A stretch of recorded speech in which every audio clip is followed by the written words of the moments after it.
Umpisa na natin ang ating tabang ora mismo. Eto mga kaaksyon, mula sa Mandaluyong City at Quezon City, may isang ginang ang di umano ay nagpapanggap na mangangatulong at kapag siya na ay natanggap, bubuelo naman ng cash advance at pagkatapos matanggap ang pera ay umiiskapo na raw ito. Para sa detalye ng reklamong ito, makakausap natin si Aiza na mula sa Quezon City. So pwede niyo po bang maikwento sa amin itong naranasan mong panloloko, Aiza?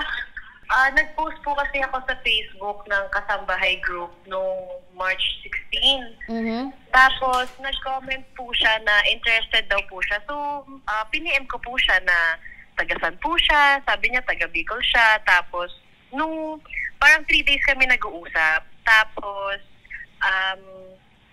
sabi niya na matukan daw siya sa Maynila pero nagpahinga lang. Tapos nung desidido na kami kunin siya ng nanay ko, bayad namin yung door-to-door niya from Bicol to QC. Tapos, namasukan siya sa amin 3 days lang. Tapos, nung una, chat pa lang, gusto niya nang bumali ng 9,500. Ay, grabe no? Sa chat pa lang, talagang nauna na yung gusto niyang mangyaring mangbale. Opo. Hindi naman po ako pumayag kasi hindi ko pa po siya nakikita in person. Kaya pinapunta namin po siya sa Maynila para makuha niya yung kailangan niyang pera. At para, syempre, makapag-interact po kami personally. Okay. Wait lang po, ma'am. Etong nakikita natin sa screen, eto yung nangatulong po, pumasok po sa inyong katulong. Yes.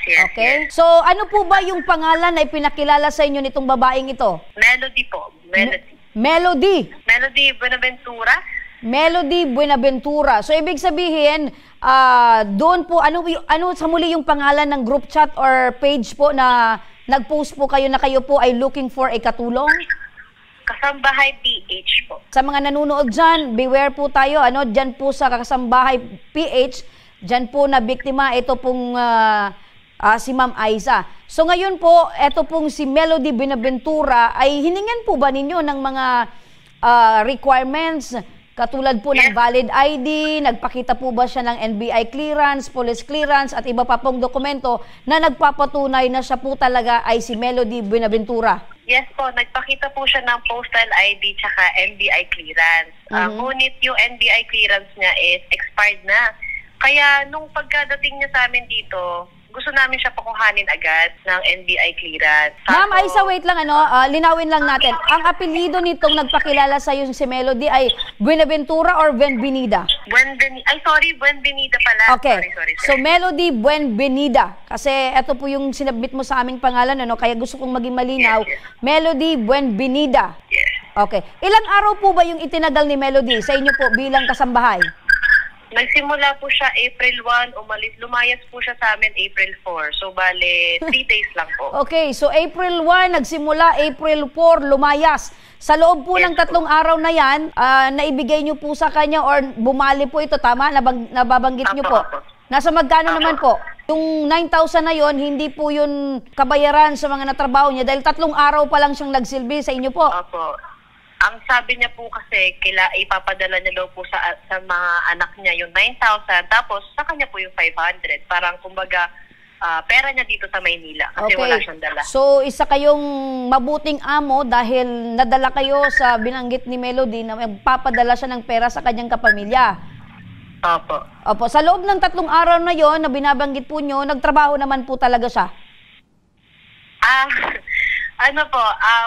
Yung inuutusan po siya ng nanay ko pero parang yung tamad po talaga siya, parang idadaan ka sa kwento, sa chika. Parang plano niya po talaga na umalis after netong araw na to. Ayun. Para lang makuha niya yung perang gusto niya. So wala talaga sa mentalidad niya na magtrabaho dahil siya ay katulong or kumbaga kasambahay po siya sa inyo. Opo. Okay. So paano po kayo naloko?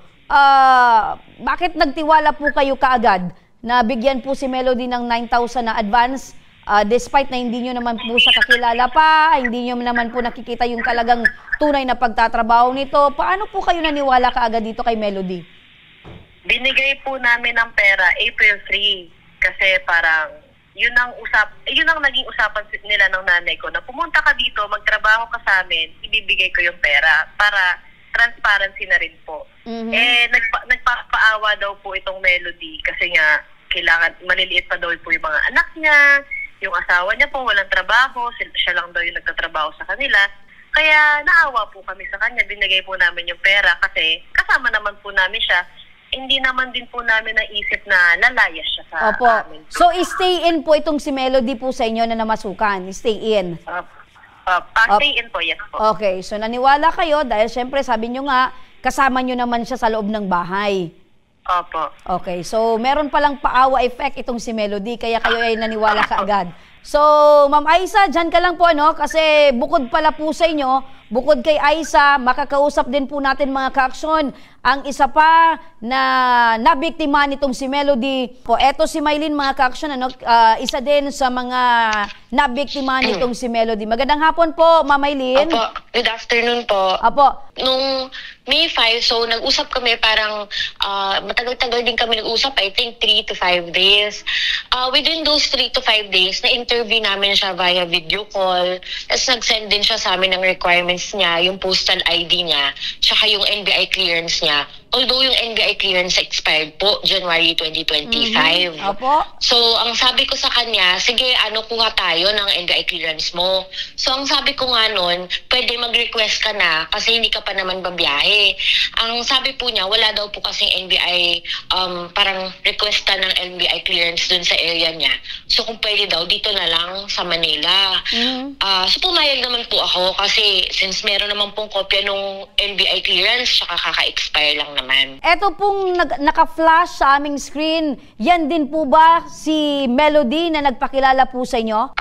Yes po. Okay, so confirmed na yung kay Aiza na binabanggit niyang nag-apply sa kanya ng katulong, ay itong si Melody, ito din naka-flash. So parehas po kayo. Mylene, anong buwan pumasok sa iyo itong si Melody? This month lang po, May. May. So Yes, si Aiza ay April. So, ilang araw lang din, pagkatapos umalis dito kay Aiza, ay nag-apply naman sa'yo through or Kasambahay PH. Yes po. So, ibig sabihin, may nakita pa ulit na isang post na last year na November, may una pa raw na naloko itong, alam nyo ba, na nung nakaraang November, meron naman naloko daw itong isa pang babysitter naman. Nagpanggap na babysitter itong si Melody. Hindi po namin alam. Okay. Sa Kasambahay PH, doon ka din nag-post. At doon mo Yes, din po. ito nakilala dahil nag-apply sa'yo or nag-message sa'yo itong si Melody. Yes po. Actually, sinabi din niya agad na kung okay lang mag-CA, ang sini-CA po niya sa akin for 2 months. So, yung sweldo po kasi sa amin ay 9,000 per month, yung starting. 9,000 per month. Opo, yung starting po. Pero excluded po dun yung mga pagkain, yung mga toiletries. Bale, all in po, sa kanya na lahat yun. Pati yung benefits labas. So, sabi ko, hindi kami papayag ng 2 months kasi syempre hindi pa naman namin siya Kakilala, nakikita opo. personally. Tapos pangalawa, pagka binigay po kasi namin yung 2 months, tali na kami. So paano po kung hindi siya maayos magtrabaho or kailangan namin siyang pauwiin after a month? Parang yun po yung naisip namin. So sabi ko po sa kanya na hindi kami papayag ng 2 months. Tapos sabi nung partner ko, baka pwede kahit 1 month kasi kawawa naman. Nag-cash advance din po ba ito sa inyo? Yes po. Nasa magkano? Bali yung total po lahat-lahat ay 11,500. 11,500. So ilang araw din po ba nagtrabaho sa inyo itong si Melody? Bale, dumating po siya May 10. Tapos po, nung umalis kami, may pinuntahan kami, sinama ko siya. Tumaha siya, May 14. So basically 3 days lang din po. So 3 days lang talaga. So siguro yun yung maximum days na nag-stay siya sa kanyang amo. Kasama nyo siya na nagpunta sa isang lugar tapos iniwan na lang kayo. Opo, nagpaalam po siya na bibili siya ng I think candy yung sinabi niya sa kasamahan niya. Candy or biscuit. Tapos kinuha din niya yung pera nung kasamahan niya. Tapos yun po, tumakas na po. So magnanakaw talaga itong si Melody, ano? Kasi aside nung manloloko na magnanakaw pa. Opo, actually ma-mention ko lang din po, meron siyang mga dala na iba naming gamit. Maliliit lang naman po. Although maliit, di pa rin po sa kanya yon. Opo. Pero na-mention ko lang din po. Okay. Opo, Ma'am Maylin, bakit naman sa tingin mo ay pinagkakalat ka na ganun ka ng klaseng amo nitong si Melody? May post po kasi siya na sabi po niya babalik na rin po niya ako. Bakit naman? Dahil pinaalam niyo na sa amin? Yung iba po kasing post, nag-post lang sila dun sa Kasambahay PH lang din. Pero ako po kasi, ang ginawa ko bago po ako nag-post, tinawagan ko po yung GCash number na pinagsendan ko, tsaka yung number ng door-to-door na naghatid sa kanya. Ang sabi po nung door-to-door, lagi daw pong lumuluwa. So nagtaka na ako. So tinawagan ko yung GCash number. Yun po, yung GCash number, tindahan pala siya. Ngayon, sinabi po sa akin nung may-ari na GCash number na, ma'am, hindi po ikaw yung unang tumawag sa amin. Gawain na po talaga niya yan. Kaya ginawa ko po, tinanong ko po kung saan po yung barangay nila, tapos pinost ko dun sa group ng barangay nila para matulungan akong mahanap, para makapagreklamo ako. Actually, ngayon po, hanggang ngayon po, marami pa rin pong nagme-message na niloko niya. Kino-forward ko, sinasabi ko nga po na tinutulungan nyo na po kami and baka pwede sa inyo na lumapit. Kasi tuloy-tuloy po. Yes po. Mga taga saan daw po ito? Dun daw po sa barangay nila, Vinsons po. Vinsons, Camarines Norte. Yes po.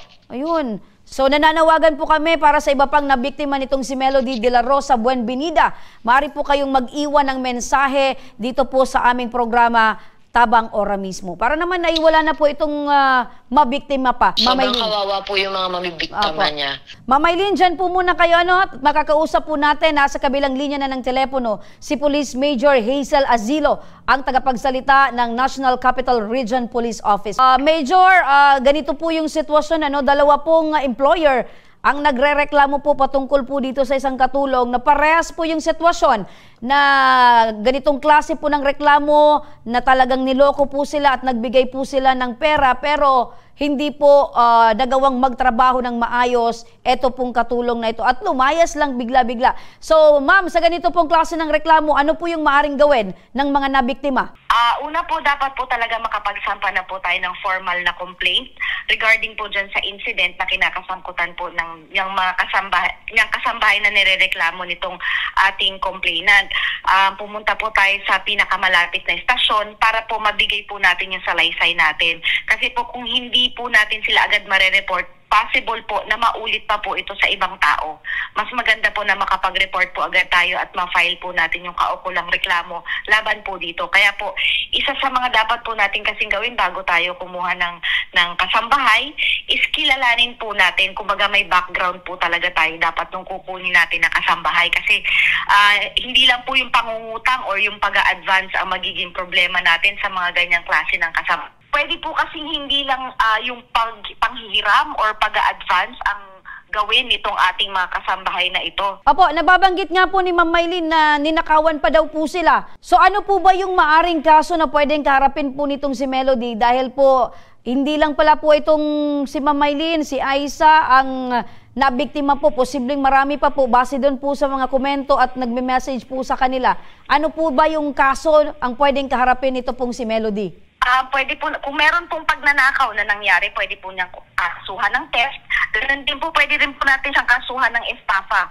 Yun lang nga lang po, kailangan po na meron tayong tamang impormasyon kung sino po itong kasambahay na ito. Theft at estafa. Dito po sa estafa na babanggit nyo na dapat po meron pong kaukulang or meron pong kompletong pagkakakilanlan dito po kay Melody. Binabanggit po ni Maylin na meron daw pong ID na ipasa sa kanila, parehas po ditong kay Aisa. Ang wala lang po ay yung konkretong lugar or detalye po kung saan nakatira. Ito po ba ay makakaapekto, Ma'am Major Hazel, sa pwede pong isampang kaso? Hindi naman po, pero kung meron, yung pong ID na meron tayo, kung ano po yung nakalagay na address doon, pwede po natin yun muna ang pansamantalang gamitin kasi yun naman pong ating gagamit kung sakali man po na maisampa natin yung kaso at lumabas po yung warrant is buong Pilipinas naman po pwede nating iserve yung warrant na yan. Ayun. Basta po ma-file lang po natin yung case laban dito sa taong ito. Opo, so ang alam po nitong dalawa from Vinsons, Camarines Norte. So for the meantime, yun po muna yung pwedeng ilagay na address. Yes po, pwede po yun muna ang ilagay nilang address at once ma-file po, yan pong kung lalabasan po sila ng warrant of arrest is buong Pilipinas po ay magkakaroon ng kopya niyan.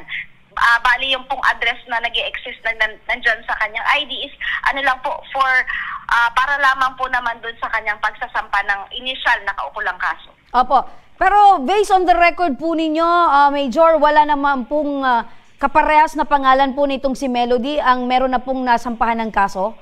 Sa ngayon po, medyo malaki po ang National Capital Region para ma-trace natin kung meron pong naisampang kaso kasi wala pa po kaming dito po sa Camp Bagundiwa, sa Bikutan po is wala pa po kaming mga natatanggap na reklamo tungkol po dyan. So, kung sa Quezon City po, baka po meron kung saan po sila sinasabi na nagpupunta, posible po na yung kanilang yung kanilang modus na yan nagawa na rin po nila yan dito sa NCR. Opo, kasi base po sa pagkakaalam ko din, pag may picture po ang isang suspect, ito po ay kinakalat sa lahat ng impilan para naman po ay ma-aware po sila na pag may nagreklamo po na ganitong tao, ito po ang inireklamo, madali po yung ma-trace. So wala pa pong nakakarating po sa inyo na litrato man lang nito pong si Melody? Sa ngayon po, wala pa pong ganyan na litrato na meron po kami. Maliban na lamang po kung lalabas na nga po yung warrant niya at magiging wanted na po yung tao niya. So ano po ang inyong may papayo o paalala sa ating mga kababayan na idinadaan po sa online ang pag-hire po ng mga kasambahay o kahit na ano pong trabaho? Unang-una po, lalo uso na po ngayon yung online hiring, yung pag-a-apply at pagkuha ng mga ating mga kakasama sa trabaho. Wag po tayong basta-basta magtiwala, lalo na po ngayon na online lamang ang transaksyon. Siguraduhin po natin na may sapat na background check, mga valid IDs, yung mga clearances po, gaya ng NBI, para po malaman po natin kung talagang yung pangalan na binibigay niya is yan po talaga yung totoo niyang pangalan. Pwede rin po nating iparehistro sila sa DOL o dumaan po tayo sa lehitimo accredited agencies para po sure na yung hinahire natin na mga tao is talaga po meron silang kaukulang papeles para po ma-hire natin sila bilang mga kasambahay. Tandaan po natin na mas mura po ang pag-iingat kaysa sa pagrereklamo sa huli. Kapag may duda po, wag na po nating ituloy. So maraming salamat po. If in case po magsasampa po sila ng reklamo, saan po sila kailangan dumulog po, Major? Pwede po silang dumulog sa pinakamalapit na istasyon, dun po sa nakakasakop kung saan po siya nakatira sa ngayon. Makapag-file po sila ng kaukulang reklamo. Maraming salamat po, Police Major Hazel Asilo, ang tagapagsalita po ng National Capital Region Police Regional Office. Maraming salamat po, Major. Maraming salamat po. Ma'am Maylene, napakinggan niyo po si Major. Ma'am Maylene, meron po kaming team dyan sa National Capital Region na maaari niyo pong maasahan na Ma'am Aisa at Ma'am Maylene na sasama po sa inyo para po ay samahan po kayong formal na pagsampa po ng reklamo. Yes po. Thank you po. Apo.